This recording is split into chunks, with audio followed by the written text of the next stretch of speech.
My name is Nicola Penfold and I'm here to talk about When the Wild Calls. Here it is with this very, very beautiful cover by Julia Moscardo. I absolutely love it. When the Wild Calls is actually a sequel, and it's a sequel to my first book, Where the World Turns Wild. This book followed Juniper and Bear, my sibling duo, who had to escape from this grey, sterile, dystopian, quite brutal city in the first book where no nature was allowed. But they made it out, they made it safe to Ennerdale, which was the place that they were born, where they came from, and it's up in Cumbria, and that's where I left Juniper and Bear safe at the end of the first book. But I had left behind two really important characters. I had left behind their beloved grandmother Annie Rose, and they had also left behind their best friend Etienne. And I knew that I had to go back and find out how those characters were doing too. So very excitingly, in When the Wild Calls, I wrote this as a dual narrative book. So that means that there were 2 points of view. So some chapters go back to Juniper and they tell her story from the beginning of the book up in Ennerdale, and she's worried for her grandmother, she's worried for Etienne, especially when she hears that disease has made it into the city. But some of the chapters are told from Etienne's point of view, from deep in the city where he was left in that first book, and what's happening in the city, what is this disease that's spreading.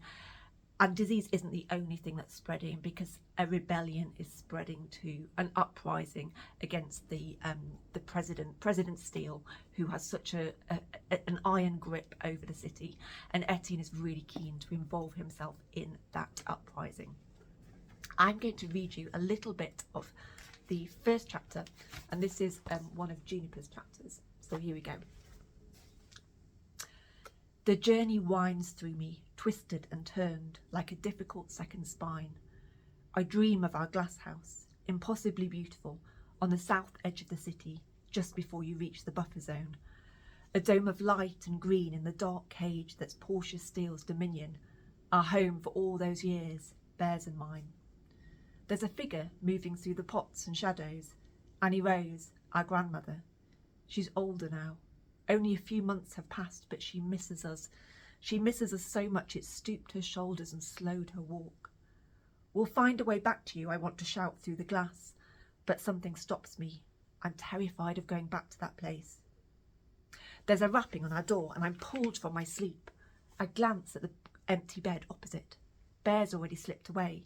He's still not over the joy of being here, even on the coldest of mornings when my breath billows out before me and my boots cut crisp shapes in the frost. Bear will be off somewhere. He can't get enough of this place. The rapping sounds again louder. I stumble to the door, wiping sleep from my eyes. Morgan's outside, one of the Ennerdale women who seems least happy to have us. I need a word with that brother of yours. So that's the beginning of When the Wild Calls. I really hope you love it. It was such a privilege, a joy to go back to this world that I'd created and these characters, and kind of answer the question, what happens next, which I've been asked so many times by people that have read this book.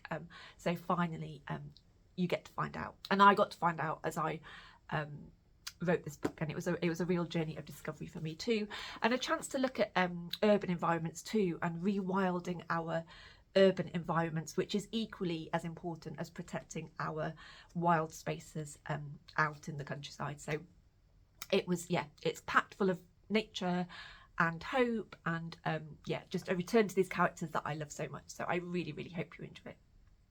Thank you.